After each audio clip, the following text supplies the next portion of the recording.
A gente vai conversar agora com a nossa Priscila Yazbek para falar sobre as tensões entre os Estados Unidos e a Venezuela. O presidente Donald Trump confirmou que falou por telefone com o ditador Nicolás Maduro, mas o republicano não quis dar mais detalhes sobre essa conversa. A ligação entre os dois está acontecendo justamente no momento de muita pressão militar contra o regime chavista e ataques contra barcos que estão sendo questionados ali pela Venezuela. Priscila Yazbek, então, chega com a gente aqui. Muito bom dia para você, Priscila. Traz mais detalhes aí, como é que está o clima por aí. Bem-vinda.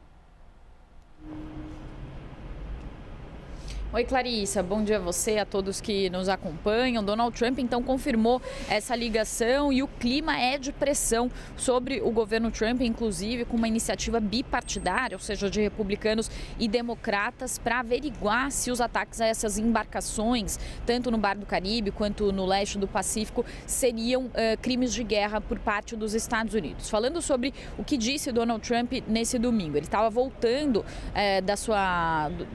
da semana de Thanksgiving Day, da semana de feriado que ele passou na Flórida, para Washington, quando ele foi questionado por repórteres se ele de fato teria conversado com o Nicolás Maduro por telefone, como havia reportado o jornal The New York Times, e ele respondeu que sim, que ele conversou com Nicolás Maduro, mas falou: eu não quero comentar sobre isso, e ele falou: não diria que a ligação foi bem ou mal, foi apenas uma chamada telefônica, portanto não trazendo mais detalhes. Também no sábado, Donald Trump fez uma postagem nas suas redes sociais pedindo o fechamento do espaço aéreo da Venezuela. Então ele falou que todas as companhias aéreas, pilotos, traficantes de drogas e traficantes de pessoas considerem o fechamento total do espaço aéreo sobre e ao redor da Venezuela. Isso gerou uma especulação muito grande se haveria um ataque iminente dos Estados Unidos ao território venezuelano. Mas Donald Trump também foi questionado sobre isso ontem a bordo do Air Force One e ele respondeu: não tirem conclusões sobre isso, e ele falou que o espaço aéreo da Venezuela deveria ser fechado porque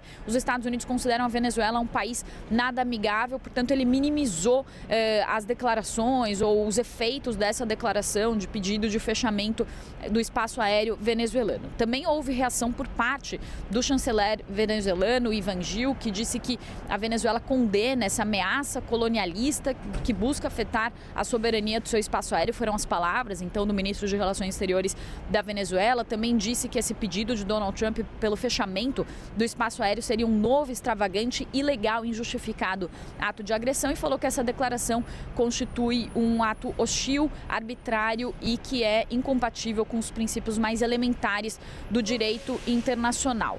E como eu disse, Clarissa, isso também acontece, essas declarações e esse temor de um ataque iminente dos Estados Unidos ao território venezuelano, em meio também a cobranças internas aqui dos Estados Unidos. Então, comissões do Congresso estão prometendo uma supervisão bipartidária sobre os ataques que têm acontecido a essas embarcações. Houve também uma reportagem recente mostrando que num desses ataques as forças americanas atacaram um barco e depois os sobreviventes que estavam fugindo desse ataque foram atacados novamente. Então isso também está gerando uma dúvida e um questionamento muito forte sobre as ações dos Estados Unidos, mas também com uma percepção de que Donald Trump talvez ignore essas regras e também as aprovações que seriam necessárias por parte do Congresso para fazer algum tipo de incursão terrestre na Venezuela. E, além disso, também vale falar que sobre essa conversa que Donald Trump teve com Nicolás Maduro, que ele não trouxe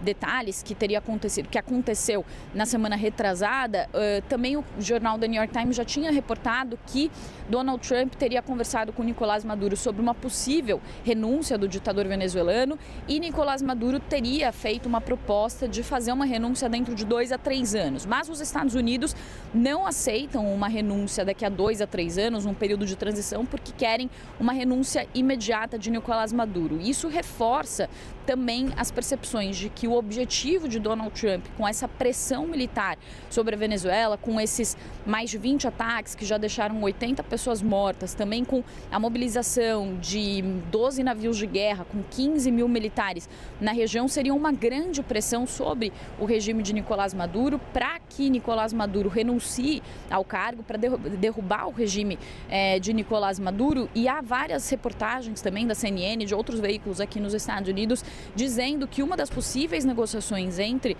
Donald Trump e Nicolás Maduro seria sobre o petróleo venezuelano. Então, também análises mostrando que o interesse dos Estados Unidos não seria apenas no combate ao narcotráfico, como o presidente Donald Trump vem reiterando, mas também um interesse econômico em fazer uma pressão sobre a Venezuela para obter alguma vantagem num eventual acordo relacionado ao petróleo. Lembrando que os Estados Unidos sancionaram a Venezuela em 2019. Desde então, as exportações venezuelanas de petróleo passaram a focar praticamente todas na China, com 80% das suas exportações indo para a China. Então, isso poderia entrar em uma eventual negociação. Duas últimas informações. Também na sexta-feira, Donald Trump perdoou um ex-presidente hondurenho, que, enfim, tinha sido condenado a 45 anos de prisão, justamente por causa de tráfico de drogas aqui nos Estados Unidos. Ele que foi extraditado para os Estados Unidos depois dessa condenação.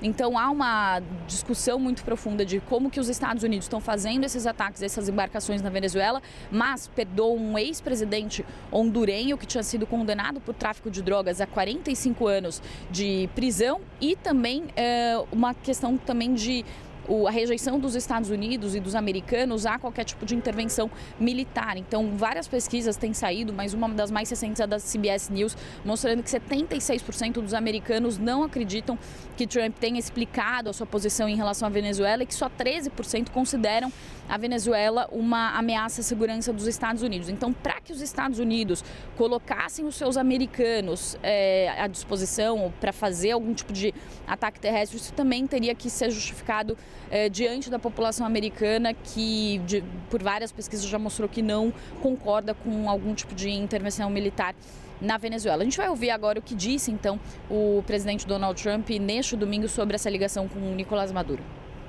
Mr. President, on Venezuela, can you tell us more about why the airspace above Venezuela should be considered closed? Because we consider Venezuela to be not a very friendly country. They send millions of people, really, and probably a number in excess of that.